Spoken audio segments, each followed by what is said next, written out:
Сайхан арслан барилдаж байна. Сайхан залуу заанууд өнөө зөгт барилдаж байна. Аа. Даваа очрыг бодож байгаагаар дараагийн аваргыг юу хин гэж харддаг. Дараагийн аварга одоо тэгэл би ч гэлтгүй одоо 3 арслангийн нэг л гэж хэлдэг. Тэгээд нэг нь сонгох үлгүй тий. Аа. Одоо тэг Эренбэрээ бол одоо орхон баяр юм билүү. Нэг хоёроо дээр байгаа давуу талтай тий. Аа. Нэг хоёр ч хоорондоо тунах магадaltaй. Тэгээ аваргууд 8 давнд гарч ирээгүй тохиолдол тийм биз дээ. Тэгээд 7-гийн даваач тэр тунах магадaltaй шүү. Хоёр аварга гарч ирээл орхон баяр гураас ахсан бол орхон баяр арсан чинь бүр манай агаан ихтэй бас 7-гийн даванд өөрөө тунж явсан. Хүн шүү дээ тий. 3 аварга бол 3 аварга гараад ирэх юм бол гурлаа гараад ирч болно шүү дээ. Суур аварга, бүрний аварга, ханга аварга, 3 аварга орхон баяр нэгэнтээ тунах ч юм уу 3 аварга аманд явах бас тэгээд бас наадам таашгүй шүү дээ. Таашгүй тий.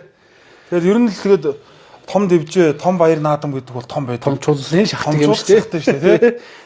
Манай үед заал тахмын барилдаанд сайхан барилж байгаа л улсын баяр наадамд очихоор тэгэл нөгөө зааланд барилдахгүй байгаа хүмүүс чинь төрөө үзүрлөө шахал барилж шийдэж шүү дээ тий. Тэр бол ер нь тэр хүмүүсийн сэтгэл зүй тэр 7 сарын 11-10-нд яаж бие тааруулж ийн гэдэг л биш байна. Одоо багш бол яг л тэр нь л тааруулж үлдэх гэдэг байсан. Тэр заалын нэг тийм ач холбогдол өгдөөс. Сүүж түн усан бороонд унтчлах ер нь бороо ороосоо л гэж бодох залуучууд бол тэр нь сайн амраа гэл. Тий.